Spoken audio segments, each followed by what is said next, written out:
Hello বন্ধুরা, আজকে আমরা রান্না করব সজনে শাকের বড়া। আজকে আমি দেখাবো সজনে শাকের বড়া কীভাবে তৈরি করব। তো প্রথমে আমি সজনে শাকগুলোকে ভালো করে ধুয়ে নিয়েছি। এরপর আমি এগুলো সেদ্ধ করতে দেবো। সজনে শাক আর বেগুন দিয়ে দিলাম, এরপর নুন দিলাম,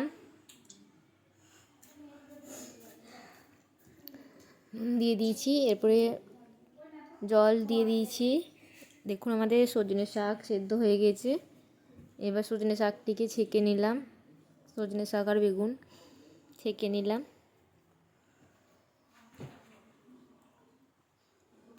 দেখুন সজনে শাক ভালো করে সেদ্ধ হয়ে গিয়েছে।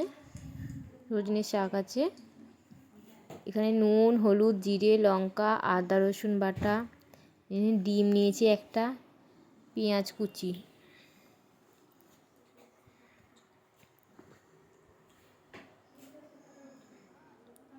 এরপর আমি সজনে শাকে বেসন দিয়ে দিলাম। এখানে আমি পরিমাণ মতো বেসন দিয়েছি। তারপর আমি মশলাগুলো দিয়ে দিলাম, নুন, হলুদ, জিরে, লঙ্কা দিয়ে দিলাম। এরপর আমি আদা রসুন বাটা দিয়ে দিলাম।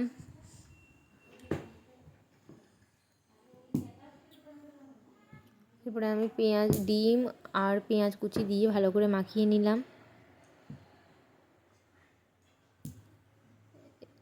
এখানে আবার ডিমটা দিয়ে দিলাম, ভালো করে আমি মাখিয়ে রেডি করে নিয়েছি। এরপর আমি কড়াই বসিয়ে দিলাম উনুনে। তারপর আমি সরষের তেল দিয়ে দিলাম পরিমাণ মতো। তারপরে এই সজনে শাকের যে পেস্টটা তৈরি করেছিলাম সেটা আমি ভালো করে ভেজে নেব। এরপর আমি ভালো করে ভেজে নিচ্ছি। আমাদের সজনে শাকের বড়া তৈরি হয়ে গেছে। সম্পূর্ণ ভিডিওটা দেখার জন্য ধন্যবাদ। ভিডিওটি ভালো লাগলে লাইক, কমেন্ট, সাবস্ক্রাইব করবেন, আমার পাশে থাকবেন। এই ছোট্ট চ্যানেলটিকে সাপোর্ট করুন। ধন্যবাদ।